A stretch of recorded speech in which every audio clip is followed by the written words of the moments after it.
اگر آپ کو میری یہ ویڈیو پسند آئے تو like, comment and share, subscribe کرنا مت بھولیے۔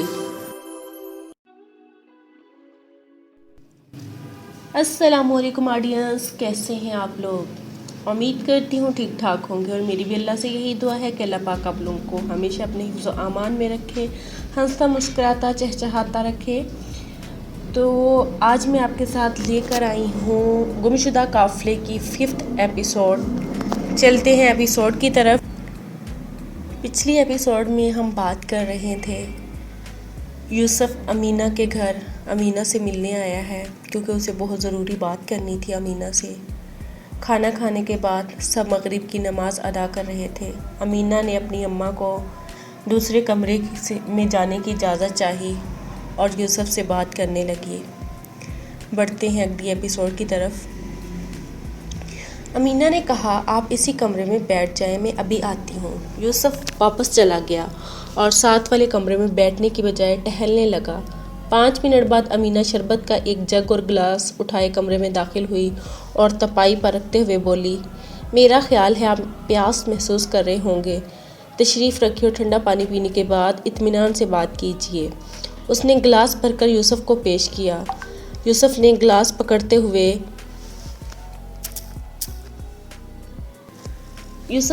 پکڑتے ہوئے کہا، آپ نہیں پئیں گی؟ میں ٹھنڈے پانی کے 2 گلاس پی کر آئی ہوں اور اب میں اطمینان سے آپ کی ہر بات سن سکتی ہوں۔ امینہ یہ کہہ کر اس کے سامنے کرسی پر بیٹھ گئی۔ یوسف شربت پی کر گلاس تپائی پر رکھنے لگا تو امینہ نے جلدی سے جگ اٹھاتے ہوئے کہا، اور لیجیے۔ یوسف نے کہا، آپ اطمینان سے بیٹھی رہیں، جب میں اپنی بات ختم کر دوں گا تو یہ جگ بھی ختم ہو جائے گا۔ امینہ نے بیٹھ کر سر جھکایا۔ یوسف نے کچھ دیر سوچنے کے بعد کہا، امینہ آپ اتنی اچھی ہیں کہ مجھے دل کی بات زبان پر لاتے ہوئے بہت تکلیف محسوس ہوتی ہے۔ امینہ بولی، یوسف صاحب، اگر آپ مجھے اچھا سمجھتے ہیں تو میں کسی بھی حالت میں آپ کی نظر میں بری بننے کی کوشش نہیں کروں گی۔ آپ کھل کر بات کریں، ممکن ہے کہ آپ سے گفتگو کے بعد میں زیادہ اچھی نظر آنے لگوں۔ یوسف نے گھٹی ہوئی آواز میں کہا، اب بات کرنا میرے لیے زیادہ دشوار ہو گیا ہے۔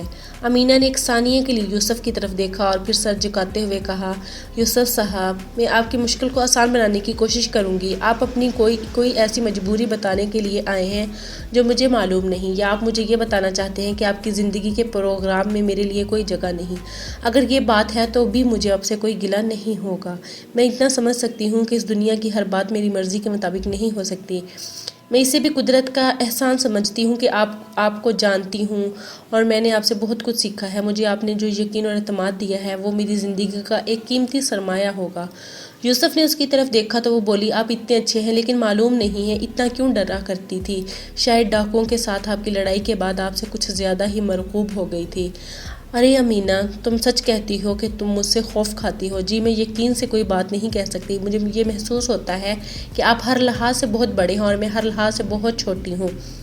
یوسف نے مسکراتے ہوئے جواب دیا، یہ جھوٹ ہے بہنیں، کبھی چھوٹی نہیں ہوتی۔ پھر وہ کیا ہوتی ہیں؟ یوسف نے کہا، نہیں، ضدی ہو سکتی ہیں، جگڑالو ہو سکتی ہیں، عقل مند ہو سکتی ہیں۔ اس کے ساتھ ساتھ وہ بات کرتے گئے اور بات یہاں تک آ پہنچی، لیکن وہ کبھی چھوٹی نہیں ہو سکتی کیونکہ ان کے اندر چھپی ہوئی ممتا انہیں چھوٹا نہیں بننے دیتی۔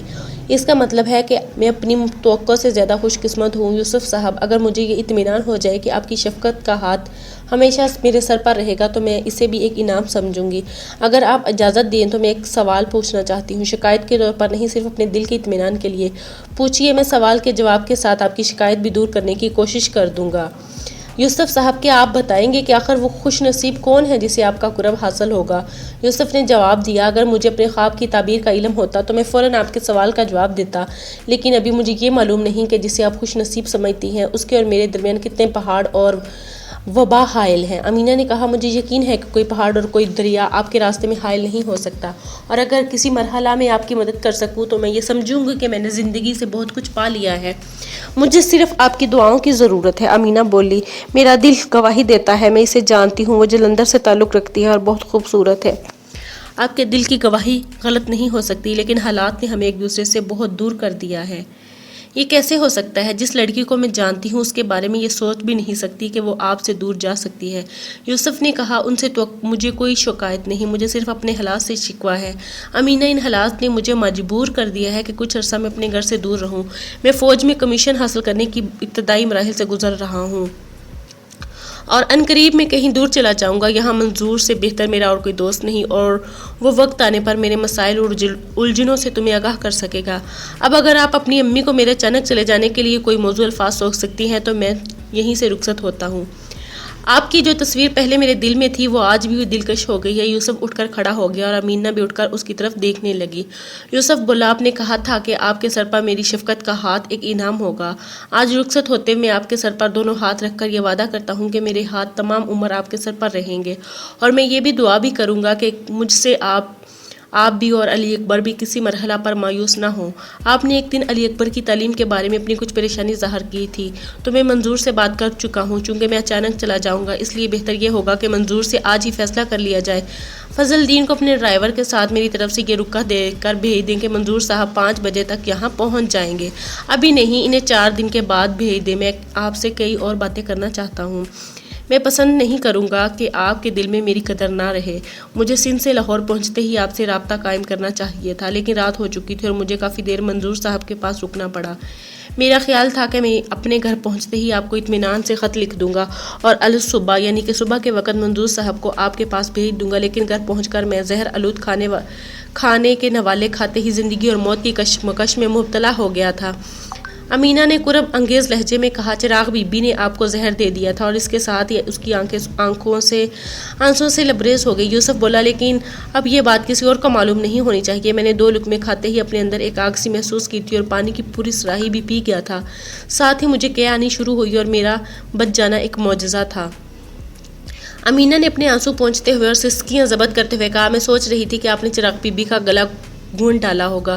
یوسف بولا، شاید میں اتنا نڈھال ہو چکا تھا کہ زہر کے ساتھ میرا غصہ بھی ختم ہو چکا تھا، اور میں نے اسے اس لیے معاف کر دیا تھا کہ اس نے اپنے جرم پر رونا شروع کر دیا تھا اور آئندہ کے لیے توبہ کی تھی. نہیں بھائی جان، یہ کبھی نہیں ہو سکتا. میں اسے کبھی معاف نہیں کروں گی. اگر مجھے فوراً خبر مل جاتی تو میں اسی وقت آپ کے گھر پہنچتی اور چراغ بی بی کا گلا گھونٹ دیتی.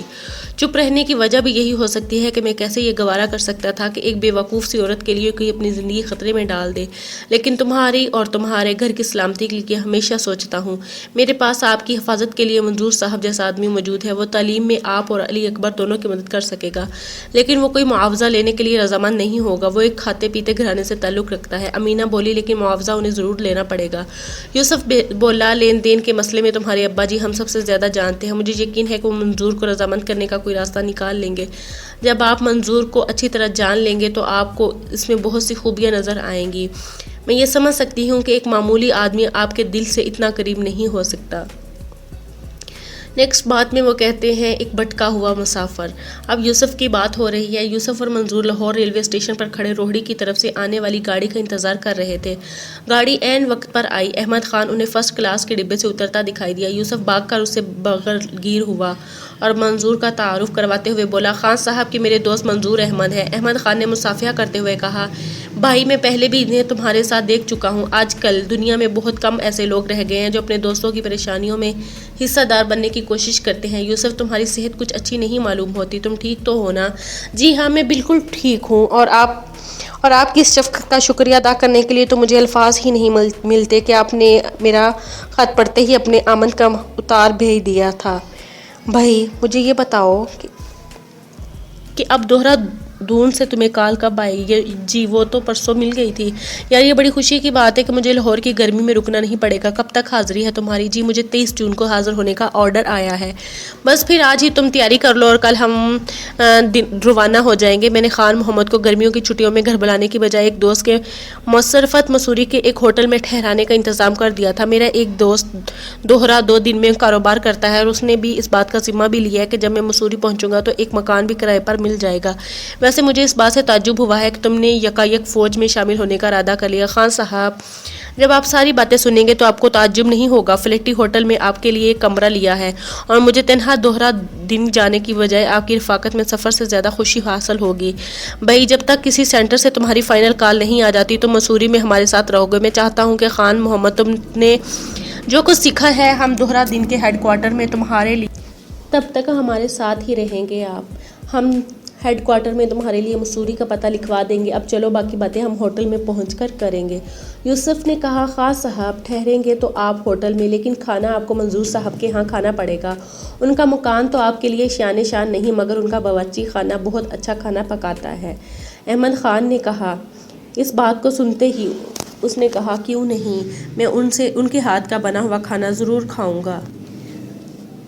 احمد خان نے کہا بھئی تمہارے دوست کا باورچی اگر اچھا کھانا نہ بھی پکاتا ہو تو مجھے بہت اچھا محسوس ہوگا، لیکن میں یہ چاہتا ہوں کہ ہم اسٹیشن سے نکلتے ہی پہلے کل کے لیے دوہرا 2 دن کی سیٹوں کی بکنگ کروا لیں۔ اگلے روز دوہرا دون کا رخ کر رہے تھے۔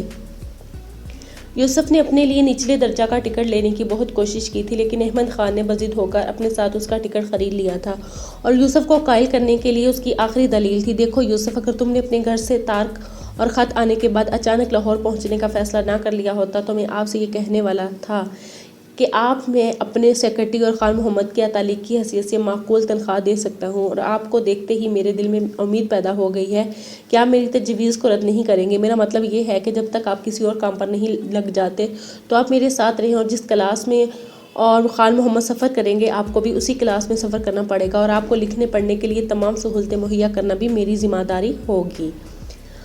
لاہور سے امرت تک کا سفر یوسف احمد خان نے باتیں کرتے رہا۔ جب گاڑی امرتسر سے روانہ ہوئی تو وہ اچانک خاموش ہو گیا اور کھڑکی سے باہر دیکھنے لگا۔ احمد خان اخبار اٹھا کر پڑھنے میں مصروف ہو گیا۔ کچھ دیر بعد اخبار سے اکتا کر اس نے ایک کتاب اٹھا لی اور یوسف سے مخاطب ہو کر کہا بھئی یوسف، تمہاری طبیعت ٹھیک ہے نا؟ جی میں بالکل ٹھیک ہوں۔ نہیں یار کوئی بات ہے؟ ضرور، تم مغموم نظر آتے ہو۔